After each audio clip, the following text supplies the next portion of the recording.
إن الذين يتلون كتاب الله وأقاموا الصلاة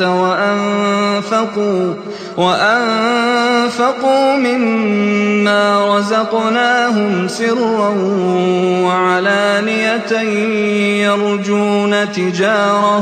يرجون تجارة لن تبور.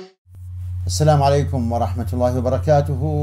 هذه الآية العظيمة فيها بيان من الله سبحانه وتعالى بشأن المؤمنين الذين يرجون الفلاح والنجاح والفوز العظيم. فالله سبحانه وتعالى أخبر عن الذين يتلون كتاب الله أي يقرؤونه ويعملون به ويمتثلون لأوامره ويجتنبون نواهيه. هؤلاء هم الذين يتلون كتاب الله عز وجل حقيقة. هؤلاء هم أيضا من استجابتهم لأوامر الله عز وجل يقيمون الصلاة، لأن التلاوة الحقيقية لكتاب الله تستلزم العمل بما أوجب الله والابتعاد عما حرم الله. ومن ذلك بين الله سبحانه وتعالى بعد ذكر العام ذكر الخاص، فأثنى على هؤلاء وبين أن من صفاتهم أنهم وأقاموا الصلاة، أي أدوا الصلاة وأقاموها على الوجه الحقيقي المأمور به.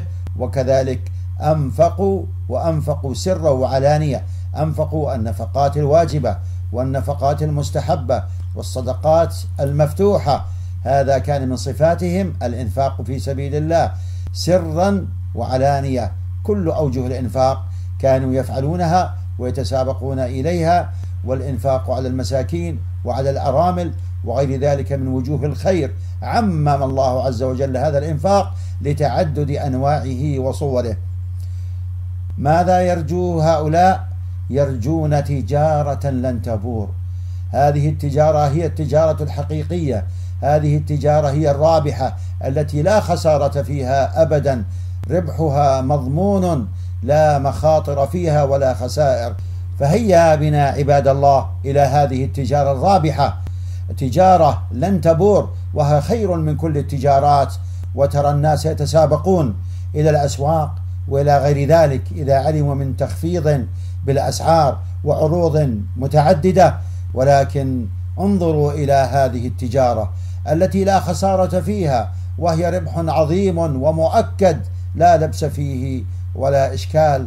أسأل الله سبحانه وتعالى أن يجعلني وإياكم من عباده المتقين وممن امتن الله عز وجل عليهم وأثنى عليهم بكونهم لهم تجارة لن تبور.